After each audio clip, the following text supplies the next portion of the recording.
ನಮಸ್ಕಾರ. ಪ್ರಜಾರಾಜ್ಯ ಕನ್ನಡ ನ್ಯೂಸ್ಗೆ ಸ್ವಾಗತ. ನಾನು ದಿವಸ ನಾವು ಸೂರತ್ ಗುಜರಾತ್ ರಾಜ್ಯದಿಂದ ಒಬ್ಬ ಆರೋಪಿ ಚಿರಾಗ್ ಜೀವರಾಜ್ ಭಾಯಿ ಅಂತ ಹೇಳಿ ಇವನ್ನ ನಾವು ಕಾನೂನು ಪ್ರಕಾರ ಅವನ್ನ ಬಂಧಿಸಿ ನ್ಯಾಯಾಂಗ ಬಂಧನಕ್ಕೆ ಒಪ್ಪಿಸಿದ್ದೀವಿ. ಈ ವ್ಯಕ್ತಿ ಈಗಾಗಲೇ ನಮ್ಮ ನಂದಗಡ ಪೊಲೀಸ್ ಠಾಣಾ ವ್ಯಾಪ್ತಿಯಲ್ಲಿ ಆಗಿರ್ತಕ್ಕಂಥ ಒಂದು ವೃದ್ಧ ದಂಪತಿಗಳ ಆತ್ಮಹತ್ಯೆಗೆ ಕಾರಣವಾಗಿರ್ತಕ್ಕಂಥ ಪ್ರಕರಣದಲ್ಲಿ ಇವನ ಮೊಬೈಲನ್ನು ಬಳಸ್ಕೊಂಡು ಕೆಲವೊಂದಿಷ್ಟು ಆರೋಪಿಗಳು ಇಂಟರ್ನೆಟ್ ಬ್ಯಾಂಕಿಂಗನ್ನು ಉಪಯೋಗ ಮಾಡಿಕೊಂಡು ಮೃತನ ಅಕೌಂಟ್ನಿಂದ 6,10,000 ರೂಪಾಯಿಯನ್ನು ತಮ್ಮ ಅಕೌಂಟಿಗೆ ಟ್ರಾನ್ಸ್ಫರ್ ಮಾಡ್ಕೊಂಡಿದ್ರು. ಇವನು ಇದರಲ್ಲಿ ಒಂದು ಏನಂತಾರೆ ಅಪ್ರತ್ಯಕ್ಷ ಪಾತ್ರವನ್ನು ವಹಿಸ್ಕೊಂಡಿದ್ದ. ಇವನು ನೇರವಾಗಿ ಪ್ರಕರಣದಲ್ಲಿ ಭಾಗಿಯಾಗದೇ ಇದ್ದರೂ ಕೂಡ ಇವನ ಮೊಬೈಲನ್ನು ಆರೋಪಿಗಳು ಉಪಯೋಗ ಮಾಡಿಕೊಂಡು ಇಂಟರ್ನೆಟ್ ಬ್ಯಾಂಕಿಂಗನ್ನು ತಮ್ಮ ಖಾತೆಗೆ ಅಳವಡಿಸ್ಕೊಂಡು ಒಂದು ಬಾಲಾಜಿ ಇಂಡಸ್ಟ್ರೀಸ್ ಅನ್ನುವಂಥ ಕಂಪ್ನಿ ಹೆಸರಲ್ಲಿ ಫೇಕ್ ಅಕೌಂಟ್ ಓಪನ್ ಮಾಡಿ ಅವರ ಅಕೌಂಟಿಗೆ 6,10,000 ಟ್ರಾನ್ಸ್ಫರ್ ಮಾಡ್ಕೊಂಡಿದ್ರು. ಅಲ್ಲಿಂದ ಅದು ಬೇರೆ ಬೇರೆ ಖಾತೆಗಳಿಗೆ ವರ್ಗಾವಣೆ ಆಗಿದೆ. ನಮ್ಮ ತನಿಖೆ ಮುಂದುವರಿತಾ ಇದೆ. ಸದ್ಯಕ್ಕೆ ಒಬ್ಬ ಆರೋಪಿಯನ್ನು ನಾವು ಬಂಧಿಸಿದ್ದೀವಿ.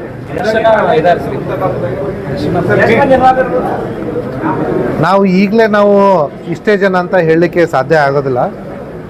ನಮ್ಮ ತನಿಖೆ ಪ್ರಕಾರ ಇಲ್ಲಿವರೆಗೂ ವೃದ್ಧ ದಂಪತಿ, ಅದರಲ್ಲಿ DS ನಜರೇತ್ ಏನಿದ್ದಾರೆ, ಅವರ ಅಕೌಂಟಿಂದ ಸುಮಾರು 59 ಲಕ್ಷ ಆ ಒಂದು ತಿಂಗಳ ಅಂತರದಲ್ಲಿ ಬೇರೆ ಬೇರೆ ಅಕೌಂಟಿಗೆ ವರ್ಗಾವಣೆ ಆಗಿದೆ.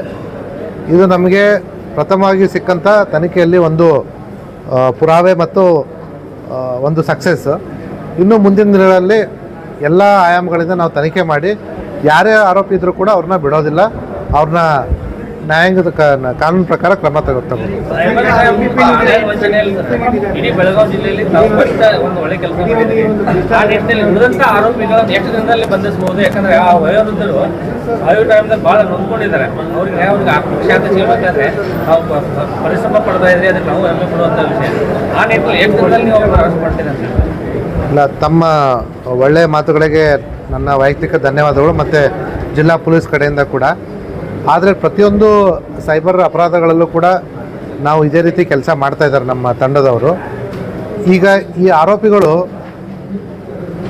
ಇಷ್ಟೇ ದಿವಸದಲ್ಲಿ ನಾವು ಬಂಧಿಸ್ತೀವಿ ಅಂತ ಹೇಳಲಿಕ್ಕೆ ಆಗಲ್ಲ. ಯಾಕಂದರೆ ನಮಗೆ ಮಾಹಿತಿ ಹೇಗೆ ಸಿಗುತ್ತೋ ನಮ್ಮ ತನಿಖೆಯಲ್ಲಿ ಅದರ ಪ್ರಕಾರ ನಾವು ಮುಂದುವರ್ಕೊಂಡು ಹೋಗ್ತೀವಿ. ಬಟ್ ಭಾರತದಲ್ಲಿ ಎಲ್ಲೇ ಇದ್ದರೂ ಕೂಡ ಆರೋಪಿಗಳನ್ನ ನಾವು ಹಿಡಿತೀವಿ ಅನ್ನೋಂಥ ಮಾತನ್ನು ನಾನು ಹೇಳಲಿಕ್ಕೆ ಇಚ್ಛೆಪಡ್ತೀನಿ.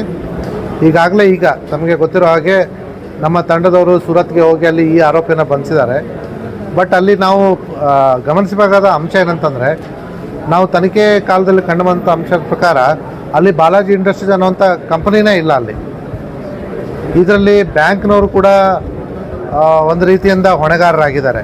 ಸೊ ಅವ್ರನ್ನೂ ಕೂಡ ನಾವು ಬೇರೆ ಬೇರೆ ಮಜಲಿನಿಂದ ತನಿಖೆ ಮಾಡ್ತಾಯಿದ್ದೀವಿ. ಒಟ್ಟಿನಲ್ಲಿ ಈ ವೃದ್ಧ ದಂಪತಿಗಳೇ ಆದಷ್ಟು ನ್ಯಾಯ ಒದಗಿಸುವ ನಿಟ್ಟಿನಲ್ಲಿ ನಮ್ಮ ಪೊಲೀಸರು ಕೆಲಸ ಮಾಡ್ತಾ ಇದ್ದಾರೆ ಅಂತ ಹೇಳಿದ್ದೀವಿ.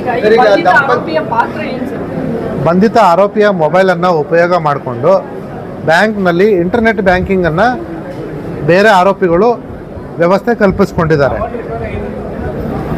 ಈ ಆರೋಪಿಗೆ ಅವರು ಸುಮಾರು 10,000 ರೂಪಾಯಿ ಕೊಟ್ಟಿದ್ದಾರೆ ಇವನ ಮೊಬೈಲನ್ನು ಉಪಯೋಗ ಮಾಡಿಕೊಂಡು ಇಂಟರ್ನೆಟ್ ಬ್ಯಾಂಕಿಂಗ್ ಮಾಡ್ಕೊಳ್ಳಿಕ್ಕೆ. ಆಮೇಲೆ ಒನ್ಸ್ ಇಂಟರ್ನೆಟ್ ಬ್ಯಾಂಕಿಂಗ್ ಆ್ಯಕ್ಟಿವೇಟ್ ಆದಮೇಲೆ ಅವ್ರ ಹತ್ರ ಎಲ್ಲ ಮೆಸೇಜ್ ಬರಲಿಕ್ಕೆ ಶುರು ಆಗುತ್ತೆ.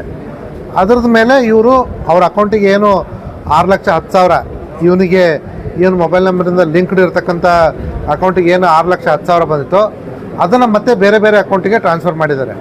ನಾವೀಗ ಮುಂದಿನ ಹಂತದಲ್ಲೂ ಕೂಡ ನಾವು ತನಿಖೆಯನ್ನು ಮಾಡ್ತಾ ಇದ್ದೀವಿ. ದಂಪತಿಗಳಿಗೆ ಏನಂತ